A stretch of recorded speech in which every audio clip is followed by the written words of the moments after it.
MM23755092 dari kelas 5C.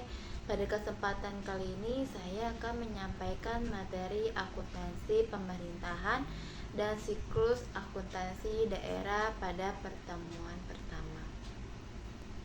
Pengertian akuntansi pemerintahan. Akuntansi pemerintahan adalah proses pencatatan, pengklasifikasian, dan pelaporan transaksi keuangan yang dilakukan oleh entitas pemerintah untuk menyediakan informasi yang bermanfaat dalam pengambilan keputusan serta sebagai bentuk pertanggungjawaban.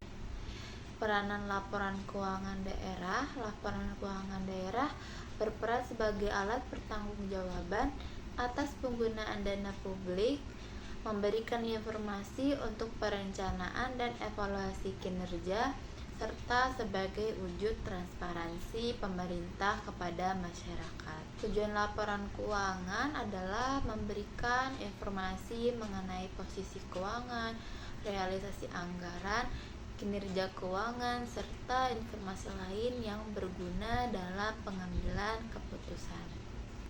Pengguna laporan keuangan. Pengguna laporan keuangan pemerintah sangat beragam, diantaranya yang pertama masyarakat, yang kedua wakil rakyat, lembaga pengawas, dan lembaga pemeriksa. Yang ketiga, pihak yang memberi atau berperan dalam proses donasi, investasi, dan pinjaman. Yang keempat, pemerintah. Entitas akuntansi dan pelaporan.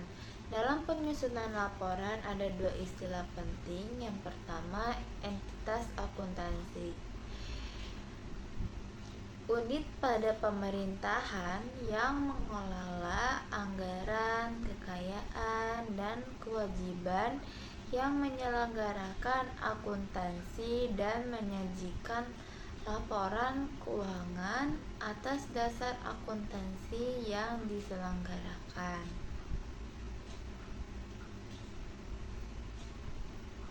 Yang kedua, entitas pelaporan, yaitu pihak yang menyusun laporan keuangan, misalnya pemerintah daerah atau satuan kerja perangkat daerah. Karakteristik kualitatif laporan keuangan. Laporan keuangan harus memenuhi 4 karakteristik, yaitu relevan, andal, dapat dibandingkan, dan dapat dipahami. Prinsip akuntansi dan pelaporan keuangan. Penyusunan laporan keuangan pemerintah menggunakan prinsip akuntansi berbasis akrual, konsistensi dalam penyajian, serta kewajaran dalam mengungkapkan informasi. Jenis dan bentuk laporan keuangan daerah. Jenis laporan keuangan daerah meliputi yang pertama, laporan realisasi anggaran. Yang kedua, laporan perubahan saldo anggaran lebih. Yang ketiga, neraca. Yang keempat, laporan operasional.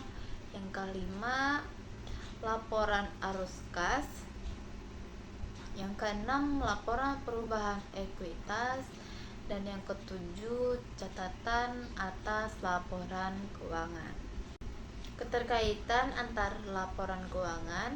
Semua laporan keuangan saling terkait. Sebagai contoh, realisasi anggaran pada laporan realisasi anggaran akan mempengaruhi laporan operasional, lalu tercermin pada neraca dan diperjelas dalam catatan atas laporan keuangan.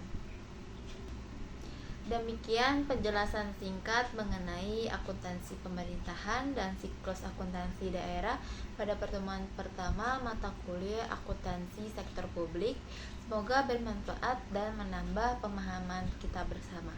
Wassalamualaikum warahmatullahi wabarakatuh.